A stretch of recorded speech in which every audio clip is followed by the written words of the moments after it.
Okay, alright. Update po tayo sa Kimpaw for today, guys.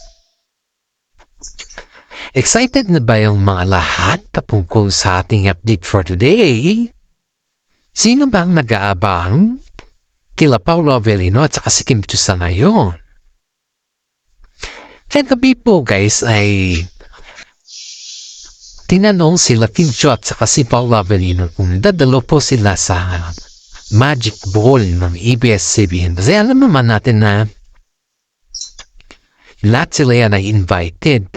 Lahat ng mga parties, mga shows ba, mga showbiz na kasali dyan ay invited mga artista. Mapa ABS-CBN ka man or hindi, basta ikaw ay gusto mong sumali and then why not naman hindi ka sumali, di ba? So in that sense, guys, ay tinanong po sila kagabi. Tinanong ng mga isang fans. Dami kasing nag-i-interview. Ay, sa totoo lang, guys, alam niyo ba kung sino talaga yung sikat na co-porsa na yun? Walang iba kundi ang Kim Pao. Believe it or not, ay Kim Pao lang po yun. Paka sikat sa ngayon na tambalan. Kasi ang daming nagbe-break up eh. Mamaya na tayo sa break up na. Dito muna tayo sa Kim Pao. Ngayon guys, may kwan tayo may mamaya tayo dyan sa kasi may problem natives tayo dito. Ito guys itong si Paolo Avellino po guys ay hindi daw siya hindi daw siya makapag-decide kung muna si Kim Chu. Ayon dito sa ating legit sources. Kasi daw yung si Kim Chu guys ay sabi nga hindi pa daw kasi sila prepared for something siguro about sa clothes. Pero nung ilang minuto lang guys, kanina lang, kita mo naman kagabi pala. Kita mo naman yung excitement ni Kimi na rumagpa kasi nga, next ba naman lahat kung kanya gamitin kung kanina yun or so whatsoever dyan guys. Kaya, we are very excited. Sabi nga ni Paolo Avellino, masyado daw excited si Kimi. Pero si Paolo naman guys ay parang wala lang naman kay Paolo yan. Kasi ang iniisip niya sa ito is just only para alam sa prom ba na nag-rampa. Ganon kasi si Paolo guys, ganon siya kumbaga ganon lang siya simple na parang pumarma lang siya na okay lang. Hindi naman hindi siya yung tao na yung grabe yung pakwan. Hindi, wala siyang ganon guys. Hindi, napakasimple lang niya. Ganon kasi si Paolo, hindi siya yung tao na grabe yung pagkakwan. Pero ito, hindi po guys. Kaya ngayon guys sabi ng mga legit na sources natin itong si Paolo daw guys, parang hindi daw siya excited na dadalo dahil unprepared daw yung mga gagamitin niya. Pero hindi alam ni Paolo na si Kim Chu po ang nag-prepare para sa kanya. Oh my God, Pao. Sana all. Hindi niya alam na si Kim Chu na yung nag-prepare para sa kanya. Ganon katindi si Kimi guys sobrang gulat daw ni Paolo guys. Kasi kahit naman siguro kahit siguro ikaw na yung hindi ka prepared sa sobrang busy mo, grabe yung mga trabaho, yung mga oras, tapos wala ka pang oras sa iyong sarili and then may kaganapin pang ganyan. Of course, paano ka naman maging prepared sa mga ganyan? Once in a year lang naman yan na yung ginagawa yung Magic Ball. Ang mga artista kasi guys, kailangan kasi nilang may mga every year na Magic Ball. Depende naman kasi sa kanila kung gusto nila pumunta or hindi. Kasi choice naman nila yan. Pero may mga iba din na ayaw, di ba na sila para laro. Kasi pupunta ka lang naman doon para makita mo lahat ng mga artista na sikat eh. Na, kumusta na? Doon lang kasi guys, doon lang kasi sila nagme-meet sa dami kasi ng mga works ba. Sa dami ng trabaho may kanya-kanya kasi silang work kumbaga. Sa daming mga trabaho nila, may mga time na hindi rin sila nakita-kita. Yun yung katotohanan dyan. May mga time na ganun talaga. Hindi lahat ng oras ay nandyan sila, kumbaga ba. Yun yung katotohanan. Kaya ang ABS-CBN ay gumawa din ng sarili nilang prom para sa ganun ay lahat ng mga artista ay makita-kita din kahit once a year, kahit lang ganun lang na style ay makita-kita rin sila. Dahil may mga panahon talaga guys na hindi sila nakikita kahit kilala nila yung isa't isa pero hindi talaga sila nakikita. Kaya ngayon guys ay si Paolo Avellino po ay super duper na-surprise sa ginawa ni Kim Chiu dahil in behalf daw sa pangalawang magic ball daw nila magkasama ni Himi ay naramdaman daw na yung worth niya kay Kim Chiu. Oh my God! Unbelievable guys! Sino kaya? Dito guys sa atin na sino ang hindi ba naman may-excited o may-excite sa mga ganyan na pinapakita ni Kim Chiu, diba? Sino? Kahit siguro sino. Sa tingin niyo ba ay may mga aktibidades ba na isusurprise ka ng ganun naman, di ba? That in point na sinasabi na. Wala naman sigurong ganon guys, kung ganda. Wala naman sigurong ganon na yung bang biglaan na lang na pupunta ka na hindi unprepared kumbaga ba. Kaya ngayon guys, ito yung pinaka-fun natin dito na. Kaya ngayon guys ay may mga time din talaga na sinasabi natin na kailangan din natin paminsan-minsan magkaroon ng mga surprises dahil hindi lahat din ay yung puro na lang tayo trabaho. Kaya dito po natin nakikita ng kahit gaano kabisi yung Kim Pao at saka si as ang dalawa mo. May ganun pa rin na eksena si Kim Chiu kay Paolo Avellino. You know guys, may blind items po tayo dito sa ngayon. Itong si Girl, ayon dito sa ating legit na sources, may nakarating po sa atin na blind items po na actress to. Itong si Girl guys, ay, do you remember nung nagpumunta sila Kim Chiu at saka si Paolo Avellino sa ibang bansa para i-endorse yung kanilang movie? Itong si Girl, gumawa pa ng eksena patungkol kila Paolo Avellino at saka si Kim Chiu. Kaya pala, ayun dito, ayaw ko magsabi kung sinong girl to guys pero kilala nyo siya kasi sa showbiz kasi ito tao talaga yung kalakalan guys. Ito tong si Girl na to ay parang kabisado daw niya ang ugaling ganito daw. Kumbaga guys, hassle siya.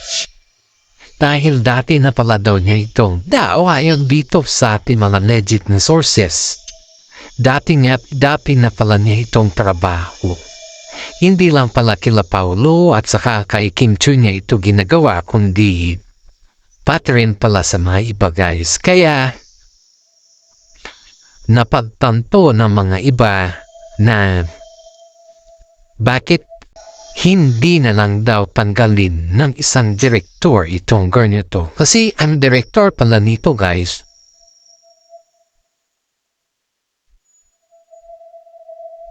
ay kasama pala nila Kim Chiu at yung direktor na yun din po yung kumbaga is nanira kila Kim Pao. You know guys, ang masaklat nito parang parang assuming na lang tayo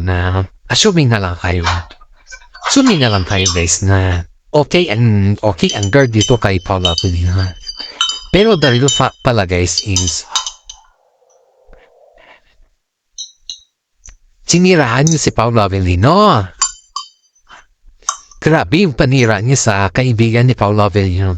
At yun, buti na lang hindi nadala si Paula Avellino sa paninira niya.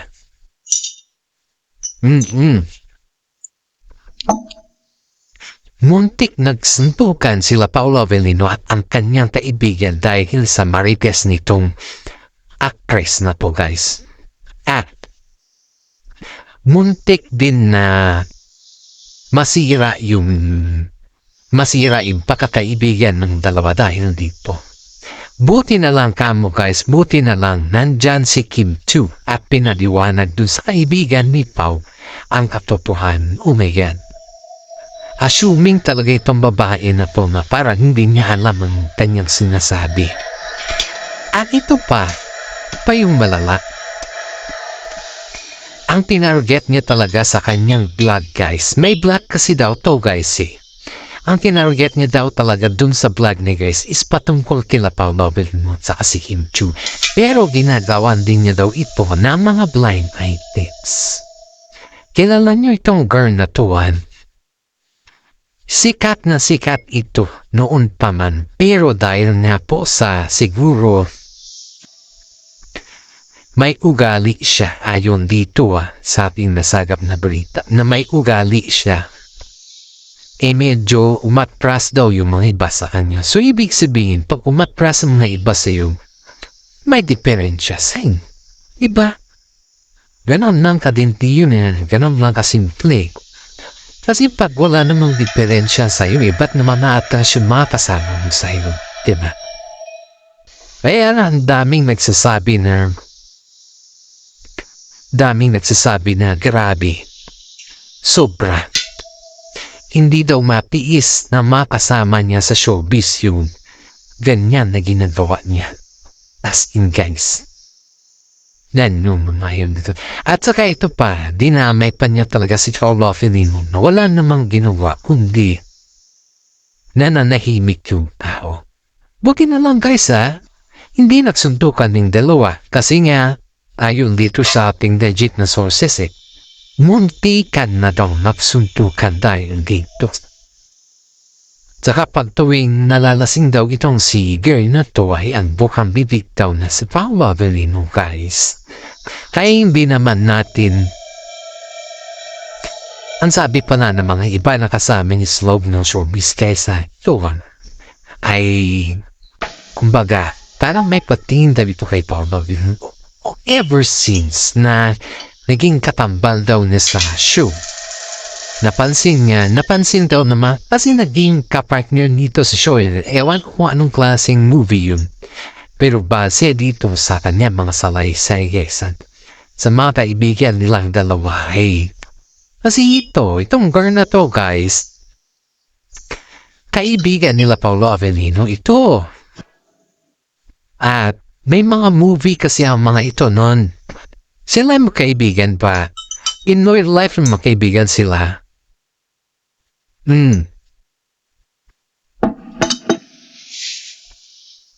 Ito ay may asyenda. Bigyan ko kayo ng clue. Ito ay may asyenda. Maluwan.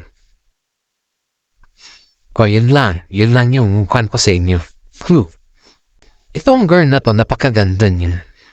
Ang daming mga boys now na baga is umahaling sa kanya guys. Pero wala naman, I don't know kung anong problema nito sa kanyang love life kasi parang feel naman is parang walang nagtatagal sa kanya lang. Ganto lang. Pero yung sinabi niya na about kay Paula Avellino at saka kay Kimi na pinagkalat sa kanilang mga kaibigan is ang dami nasasabi na hindi daw ganon si her. It's not intentionally. Yun yung sinasabi sa showbiz. Kasi itong si girl, Itong siguro lumipat kasi ito ng work. Maganda siya reto. Kaso nga lang kasi yung kagandaan is baga ay alam mo na kung anong ibig sabihin ng replicada guys. Hindi naman totoo yung mga ilong or something like that.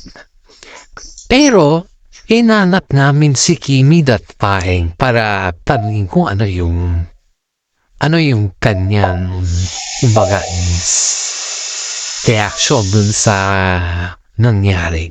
Kasi sa loob daw na kwan guys, labas ng mismong ABS-CBN number. Ngunit labas ng binsita, ibig sabihin yes, muntik na talaga. Wala daw nagawa yung mga gwardiya guys eh. Kasi siyempre, on-quote na ganun. Hindi, pag mainit talaga yung sitwasyon, hindi mo talaga yung pwedeng para kang bida-bida dyan na kahit gwardiya ka na may baril ka kasi mainit ka ni. At dapat dyan yung tawagin yung mga management nila.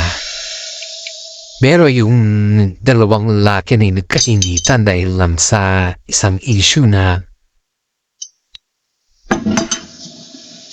hindi mo alam kung ano yung katotohanan ay doon daw napansin ng mga netizen na lahat inalungkat daw yung mga interview ni girl guys eh.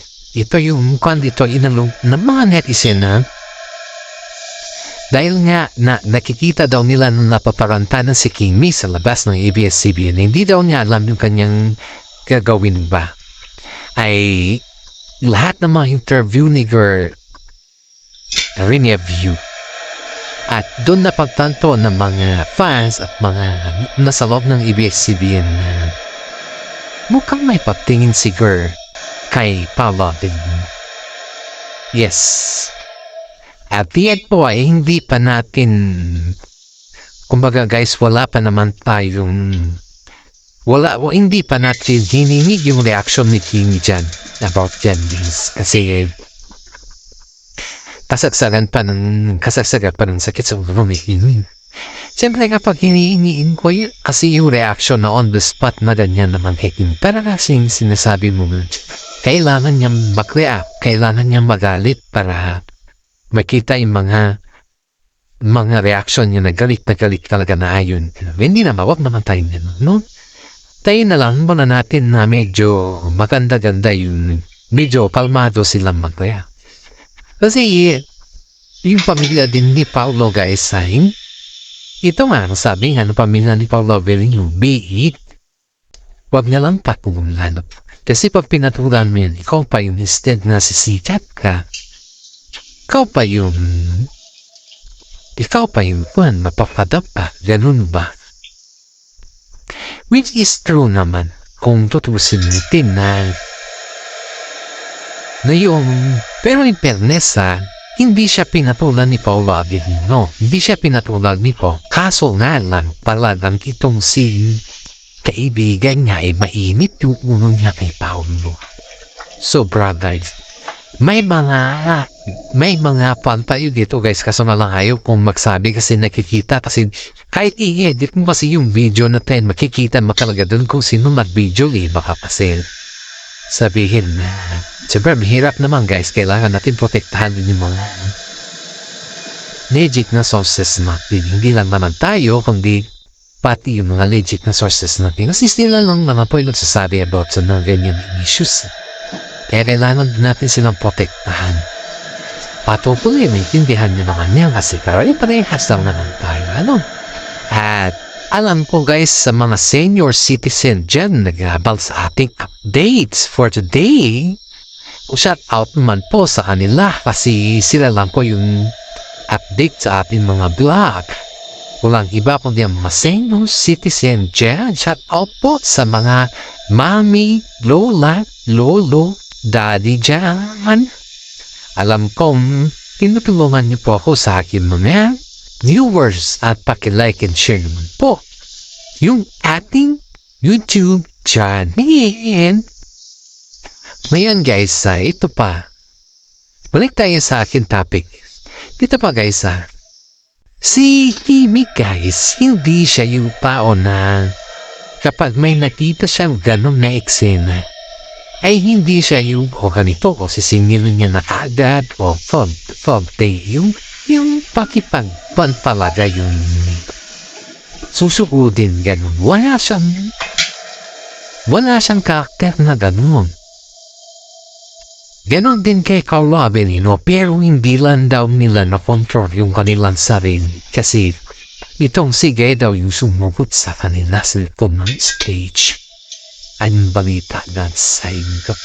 Pero nung sinugot, parang kumbaga istinimingan yung dalawa na paglabas kasi sa stage kasi siyempre tapos nag-event kanya-kanya ng mga yan. Kung saan sila pupunta, kung may mga lakad pa or something. Kaya siyempre, yung dalawa gusto siguro magbanding lata. Nag-alone sila. Pero hindi pala nila alam na pag sa gano'n na sitwasyon, tuta rin pala sila igaganon ng taon po. Kaya nga laking sabi ko ni Kim Chu, relax lang, sabi daw ni Kim Chu. Kasi nga, makikita nga na daw kay Paul Avelino. Ano yung, syempre lalaki to, guys, iba yung lalaki pag mag-react. Hindi siya yung very low, hindi very high siya.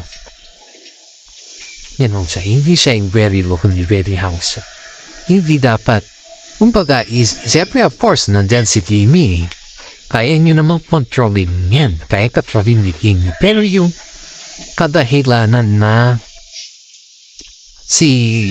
itong si actress na to yung parang nabigay siya ng init sa dalawa. Alam ko guys na alam nyo kasi ang daming nababalita sa kanito. Ang daming magsasabi na may mga boyfriend siya na basta, pag yung mga oras na ng mga salita, play safe siya. Yun. Maganda siya. Siya yung pinakamaganda sa lahat ng kanyang mga kapatid. Yeah. Parang may pagkapad din to feel. Parang may pagka-something din. Alam nyo na, kilala nyo na siguro yan. Kung po si sobrang ganda nito at sobrang sikat niya. At hanggang dito na lang po yung ating YouTube channel. Paki-like and subscribe and share naman po. God bless.